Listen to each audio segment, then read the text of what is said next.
They were two college dropouts tinkering with code in a cramped garage. Who would have imagined they'd change technology forever? This is the story of how two friends turned obsession into Microsoft and conquered the digital world. Picture 1970s. Albuquerque, landlocked, dusty, and miles away from Silicon Valley. This is where Bill Gates and Paul Allen quietly shared a vision so radical, they risked everything to build it.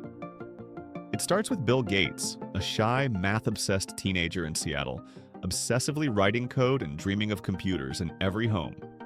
And Paul Allen, a quiet rebel with a rock and roll edge, whose laptop hobby bordered on obsession. They met at Lakeside School in the late 1960s, bonding over late-night coding sessions and burning questions about what computers should do. By 1975, a moment changed everything. Popular Electronics published the Altair 8800, a homebrew kit computer, and Bill called Paul.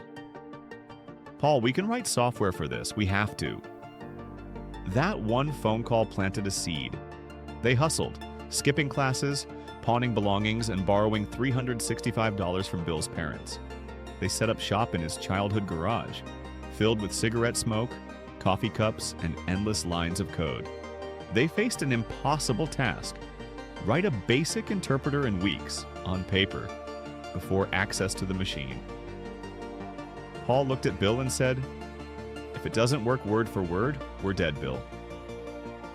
They coded until fingertips bled, eyes burned, and the night felt endless. Then came the demo. 24 hours before a critical meeting in Albuquerque, they loaded the interpreter on the actual Altair, and it worked. A single line. Print. "Hello, world." The room exploded into applause. Microsoft was born. Orders started pouring in. But the real test wasn't winning the Altair deal. It was scaling a company built on trust and friendship. Bill was all work, all drive.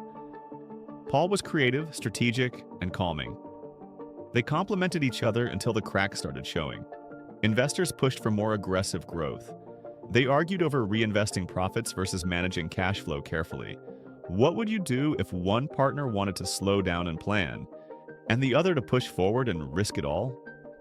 Drop your take below, I'd love to know. They navigated investor pressure, met impossible deadlines for IBM, dodged legal threats, and faced headhunters offering them millions to jump ship. By the early 1980s, Microsoft soared, but so did the tension. Paul sensed the stress on Bill: work addiction, burnout, and ruthless leadership. He stepped away from the day-to-day operations to focus on vision, then left Microsoft entirely in 1983. But Bill didn't stop, not even close.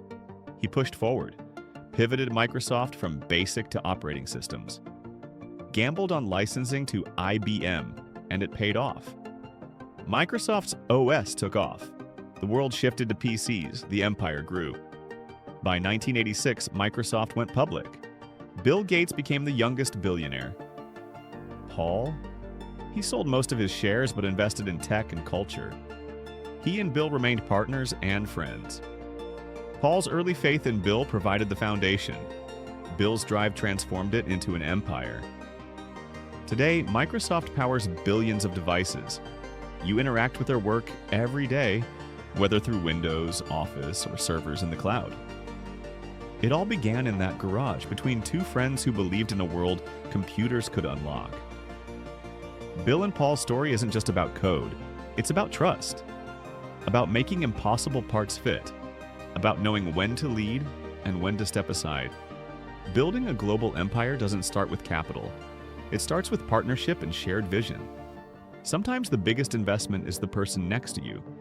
And sometimes the hardest but smartest move is knowing you're not one person. It takes real trust to start and humility to step away. If you believe in the power of collaboration over competition, hit like, subscribe, and share your own partner in crime story in the comments. Because at the Wealth Chapter, we know your best investment might be the person right beside you.